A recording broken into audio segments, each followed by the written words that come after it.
El 7 de marzo se recuerda a Santas Perpetua y Felicitas de Cartago. Perpetua era una joven madre, de 22 años, que tenía un niñito de pocos meses.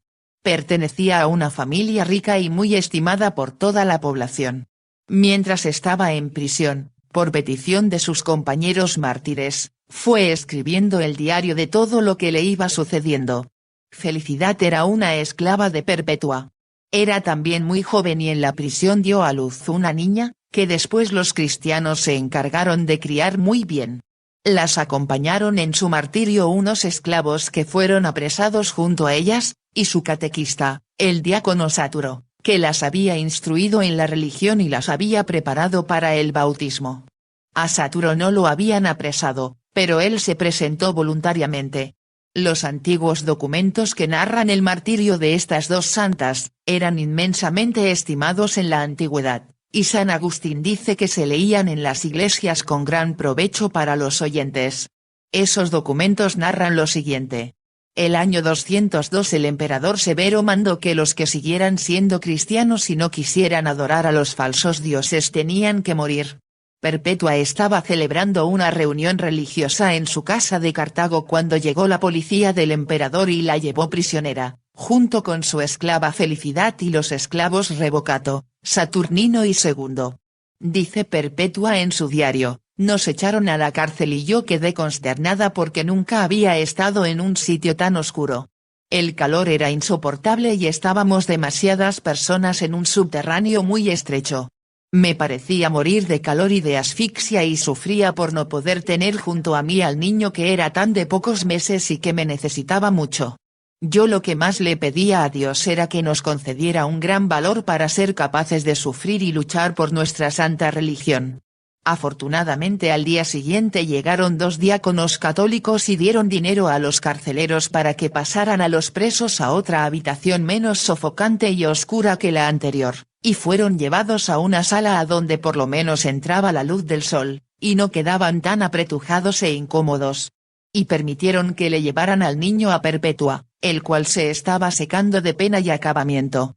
Ella dice en su diario, desde que tuve a mi pequeñín junto a mí, y a aquello no me parecía una cárcel sino un palacio, y me sentía llena de alegría.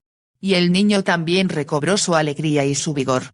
Las tías y la abuelita se encargaron después de su crianza y de su educación. El jefe del gobierno de Cartago llamó a juicio a Perpetua y a sus servidores. La noche anterior Perpetua tuvo una visión en la cual le fue dicho que tendrían que subir por una escalera muy llena de sufrimientos, pero que al final de tan dolorosa pendiente, estaba un paraíso eterno que les esperaba. Ella narró a sus compañeros la visión que había tenido y todos se entusiasmaron y se propusieron permanecer fieles en la fe hasta el fin. Primero pasaron los esclavos y el diácono. Todos proclamaron ante las autoridades que ellos eran cristianos y que preferían morir antes que adorar a los falsos dioses. Luego llamaron a Perpetua. El juez le rogaba que dejara la religión de Cristo y que se pasara a la religión pagana y que así salvaría su vida. Y le recordaba que ella era una mujer muy joven y de familia rica. Pero Perpetua proclamó que estaba resuelta a ser fiel hasta la muerte, a la religión de Cristo Jesús. Entonces llegó su padre, el único de la familia que no era cristiano, y de rodillas le rogaba y le suplicaba que no persistiera en llamarse cristiana. Que aceptara la religión del emperador. Que lo hiciera por amor a su padre y a su hijito. Ella se conmovía intensamente pero terminó diciéndole, «Padre, ¿cómo se llama esa vasija que hay ahí enfrente?» «Una bandeja», respondió él. «Pues bien, a esa vasija hay que llamarla bandeja, y no pocillo ni cuchara, porque es una bandeja. Y yo que soy cristiana, no me puedo llamar pagana, ni de ninguna otra religión, porque soy cristiana y lo quiero ser para siempre». Y añade el diario escrito por Perpetua, «Mi padre era el único de mi familia que no se alegraba porque nosotros íbamos a ser mártires por Cristo». El juez decretó que los 3 hombres serían llevados al circo y allí delante de la muchedumbre serían destrozados por las fieras el día de la fiesta del emperador, y que las 2 mujeres serían echadas amarradas ante una vaca furiosa para que las destrozara. Pero había un inconveniente, que Felicidad iba a ser madre, y la ley prohibía matar a la que ya iba a dar a luz. y ella sí deseaba ser martirizada por amor a Cristo. Entonces los cristianos oraron con fe, y Felicidad dio a luz una linda niña, la cual le fue confiada a cristianas fervorosas, y así ella pudo sufrir el martirio. Un carcelero se burlaba diciéndole, ahora se queja por los dolores de dar a luz. ¿Y cuando le lleguen los dolores del martirio qué hará? Ella le respondió, ahora soy débil porque la que sufre es mi pobre naturaleza.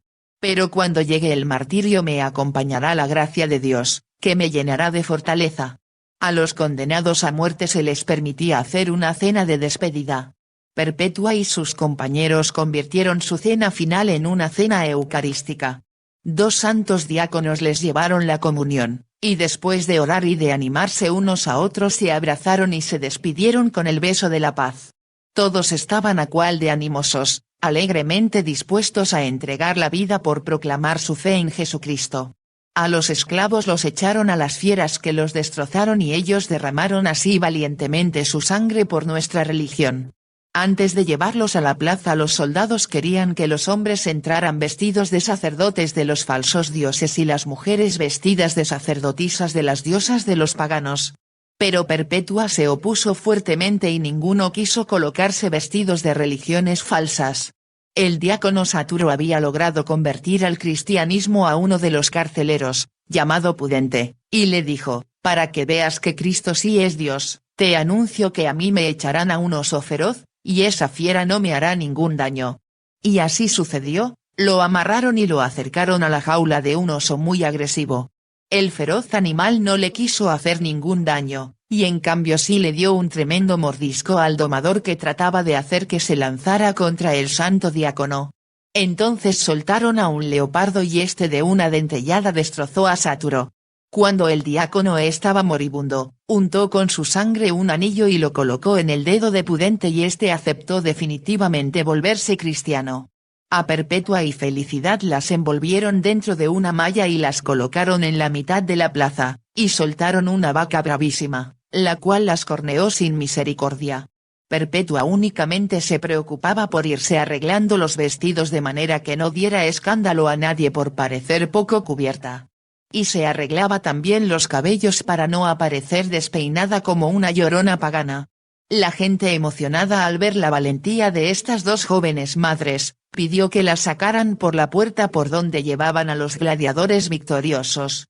Perpetua, como volviendo de un éxtasis, preguntó, ¿y dónde está esa tal vaca que nos iba a cornear? Pero luego ese pueblo cruel pidió que las volvieran a traer y fueron flagelados con látigos y que les cortaran la cabeza allí delante de todos. Al saber esta noticia, las 2 jóvenes valientes se abrazaron emocionadas, y volvieron a la plaza. A Felicidad le cortaron la cabeza de un machetazo, pero el verdugo que tenía que matar a Perpetua estaba muy nervioso y equivocó el golpe. Ella dio un grito de dolor, pero extendió bien su cabeza sobre el cepo y le indicó al verdugo con la mano, el sitio preciso de su cuello donde debía darle el machetazo. Así esta mujer valerosa hasta el último momento demostró que si moría mártir era por su propia voluntad y con toda generosidad.